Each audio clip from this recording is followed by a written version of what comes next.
Nalalapit na pagdiriwang ng Araw ng Mga Puso o Valentine's Day. Saan nga ba at paano nagsimula? Cut the music up. Tulad ng pag-ibig, ang pinagmula ng Araw ng Mga Puso ay hindi tiyak. Maraming naniniwala na ang pagdiriwang na ito ay nagmula sa santong nagngangalang Valentine o Valentinus. Dahil sa kadahilan ng humigit kumulang 3 santo ang kinikilala sa pangalang ito. Ayon naman sa ibang mga pag-aaral tungkol sa okasyong ito na Valentine's Day kung tawagin, ito daw ay pinaghalong pagdiriwang ng mga pagano at Kristiyanong mga tradisyon. Ayon sa isang alamat, si Valentine ay isang pari noong 3 siglo ng Roma. Noong mga panahong iyon, si Claudius ang emperador ng Roma.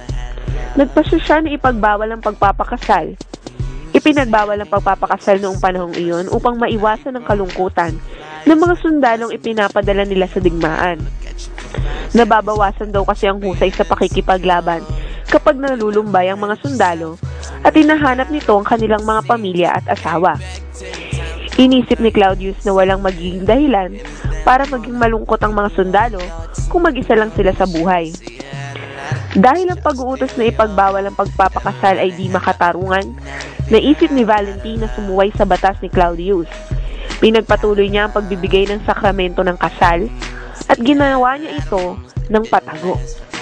Di nagtagal, natuklasan ito ng emperador at ipinag-utos na hatulan si Valentine ng parusang kamatayan. Ayon naman sa iba pang mga kwento patungkol kay Valentine, hinatulan siya ng kamatayan dahil sa pagtulong niya sa mga Kristiyano na tumakas mula sa pagmamalupit at pagpipiit sa Roma. Mayroon ding mga paniniwala na si Valentine ang nanguna sa paggawa ng Valentine greeting. Habang nananatili sa kulungan si Valentine, umibig daw ito umano sa isang dalagang anak ng isa sa mga bantay sa kulungan. Madalas na dinadalaw ng dalaga si Valentine at di nagtagal ay nag-ibigan sila. Bago dumating ang araw ng paghatol ng kamatayan ni Valentine, sumulat siya sa dalagang kanyang napupusuan, kung saan nakasulat ang mga salitang, "From your Valentine."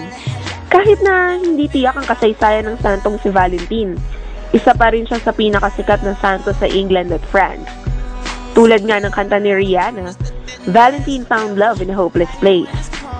Habang naniniwala ang iba na ang Valentine's Day ay pinagdiriwang sa Pebrero upang gunitain ang pagkamatay ni Valentine na tinatayang nangyari noong 270 AD, meron ding paniniwala na tinapat sa kalagitnaan ng Pebrero ang Valentine's Day bilang paggalang ng mga Kristiyano sa paganong pagdiriwang ng pista ng Lupercalia sa Roma.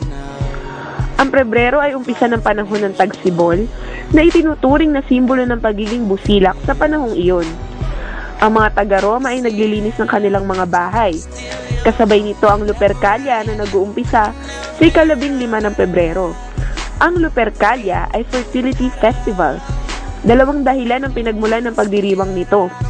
Bilang papuri sa Diyos ng agrikultura na si Faunus at bilang pagkilala kay Romulus at Remus na mga tagapagtatag ng Roma. Bilang pagpapaumpisa sa pagdiriwang ng Lupercalia, nagtitipon ng lahat sa yungib kung saan si Romulus at Remus ay inalagaan ng inahing lobo na tinatawag na lupa. Doon ay nag-aalay ng mga kambing at iba pang mga hayop. Matapos ang pagpatay sa mga alay na kambing, kinukuha ang balat ng mga ito at inihahampas ito sa mga babae at sa mga tanim sa bukirin. Ito daw ay paraan upang mabiyayaan ng fertility ang mga tanim at ang mga kababaihan para sa buong taon. Ayon din sa mga kwento, bago matapos ang araw na iyon ay nilalagay ang mga pangalan ng bawat dalaga sa loob ng isang banga. Ang bawat binata naman ay bubunot sa banga ng pangalan ng dalagang makakapares at pakakasalan nila. Dahil ang sistemang ito ay di makakristyano, pinagbawal din ito. Kung ganyan pa rin ang kalakaran ngayon, pwedeng makahanap ng jowa, tumaya ka lang sa loto. Back to the future, nag-umpisa ang malawakang pagdiriwang ng Valentine's Day noong 17 siglo, kung saan naging pangkaraniwan ang pagbibigayan ng mga tanda ng pagmamahal at mga liham ng pag-ibig. Kasabay ng pag-unlad ng teknolohiya, Nauso na rin ang mga ready-made greeting cards. Sa kasalukuyan naman, meron pa rin namang tumatangkilik sa greeting cards. Kahit ang pagbati ay pwede na lang idaan sa email, e-greeting card, o SMS. Ayon sa Greeting Card Association, tinatayang 1 bilyong Valentine cards ang pinapadala sa buong mundo kada taon na pumapangalawa sa Pasko. 85% naman ng mga bagay na may uugnay sa Valentine's Day ay tinatangkilik ng mga babae. Bukod sa Estados Unidos, ang Valentine's Day ay pinagdiriwang sa Canada, Mexico, United Kingdom, France at Australia. Ang bawat kultura ay may sari-sarili ding mga paraan ng pagdiriwang ng Valentine's Day. Kung sa United Kingdom ay nakasanayan na ang pagbibigay ng mga greeting cards, tsokolate at mga bulaklak, sa Norfolk ay may kinikilala silang katang-isip na tauhang nagngangalang Jack Valentine. Si Jack Valentine ay kumakatok umano sa pintuan ng mga bahay-bahay at nagiiwan ng mga regalo para sa mga bata. Ang mga tao sa bansang Wales naman ay nagdiriwang ng St. Dwyn Wednesday.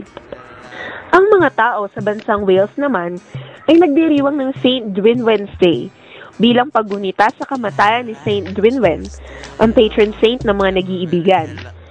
Sa France, dahil katoliko ang karamihan sa kanila, ang Valentine's Day ay tinatawag na Saint Valentine. Ang kanilang pagdiriwang naman ay di naiiba sa pagdiriwang ng ibang bansa sa Europa. Sa Denmark at Norway, ang Valentine's Day ay tinatawag na Valentine's Dag. Hindi ito malawakan gaya ng pagdiriwang ng mga Amerikano. Pero ginugunita pa rin ito bilang isang araw para i-treat ang pinakamamahal mo sa isang dinner date. O di kaya ay magbigay ng sulat o pulang rosas. Maging sa Sweden ay di pa malawakan ang pagdiriwang ng Valentine's Day.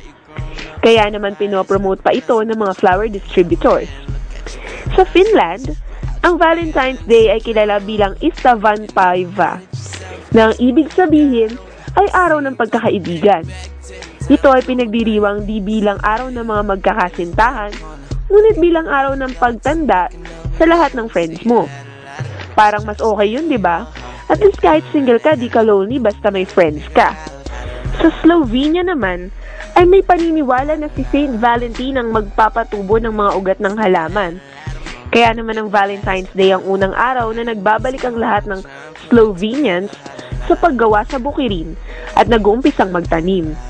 Gaya sa ibang lugar sa mundo, ang Slovenians ay naniniwala na ang Valentine's Day ay ang unang araw ng tagsibol. May ibang mga bansa din na mayroon ng sariling pagdiriwang na katulad ng Valentine's Day, bago pa man maipakilala ang pagdiriwang ng Valentine sa kanilang kultura. Ayon sa Jewish tradition, ang 15 araw ng Agosto ay ang Festival of Love.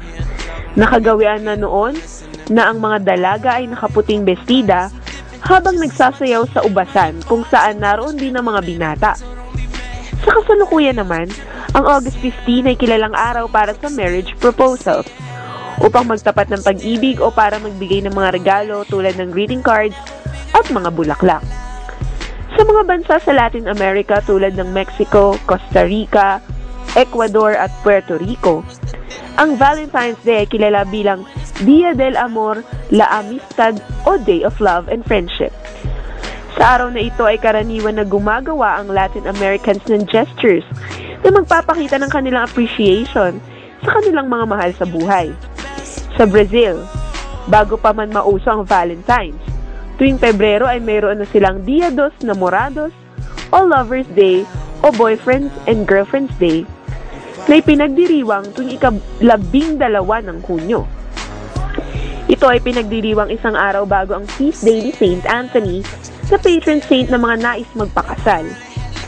Isa pang kaibahan ng Latin America sa pagdiriwang ng kani-kanilang araw ng mga puso ay ang Dia del Amor y Amistad at ang Amigo Secreto na nangyayari tuwing February 14, habang sa Setyembre naman, ito ginaganap sa Colombia. Sa araw na ito, nagbubunutan ng mga pangalan at nagbibigay ng mga regalo ang mga tao, katulad ng ginagawa natin na munito-munita. Ang pagdiriwang naman ng Valentine's dito sa Asia ay karaniwang dulot ng marketing at commercialization. Bukod sa impluwensya ito sa atin ng mga Amerikano at ng mga Briton. Sa China ay meron na silang pagdiriwang na katulad ng araw ng mga puso na base sa alamat ng butihing pastol at ng manghahabi na di umano'y pinaghiwalay ng isang ilog na pilak o Milky Way. Tuwing ikapitong araw ng ikapitong buwan ng taon ay pinagtatagpo ang mga constellation. Ang pagdiriwang na ito ay tinatawag na Night of Sevens. Sa kasalukuyan, ang China ay sumusunod na rin sa pagdiriwang ng Valentine's tuwing February. Panabata naman ang tawag sa pagdiriwang ng mga Hapon na equivalent ng Valentine's Day. Ipinagdiriwang nila ito tuwing July 7. Sa kasalukuyan naman ay kakaiba rin ang pagdiriwang ng mga Hapon ng Valentine's Day. Tuwing February 14 ay binibigyan ng mga babae ang mga lalaki ng mga tsokolate at iba pang mga regalo. Nagmula ito sa isang pagkakamali o typo error ng unang ipinakilala ng mga chocolate manufacturers ang Valentine's Day noong 1930s. Mula noon ay nakagawian na ng mga babae na magbigay ng tsokolate sa mga lalaki. Habang ang March 14 naman o ang White Day ang pagkakataon ng mga lalaki upang regaluhan ang mga babae. Bigayan din ng tsokolate ang tema ng mga selebrasyon sa Korea. Ang mga babae ay magbibigay ng tsokolate sa mga lalaki tuwing February 14, habang ang mga lalaki naman ay magbibigay ng ibang mga regalo bukod sa chocolates tuwing March 14. Ang mga babaeng walang natanggap ng March 14 ay kadalasang may bukod na selebrasyon o pagluluksa sa April 14. At ito ay pinapakita nila sa pamamagitan ng pagkain ng black noodles. Bukod dito ay ang pagdiriwang na tinatawag na Pepero Day. Tuwing November 11 ginaganap ito dahil ang dalawang pares daw umano ng 11 ay sumisimbolo sa mga Pepero chocolate biscuits na sikat sa Korea. Kabaliktaran naman ito ng Taiwan, kung saan mga lalaki naman na nagbibigay sa mga babae tuwing February 14.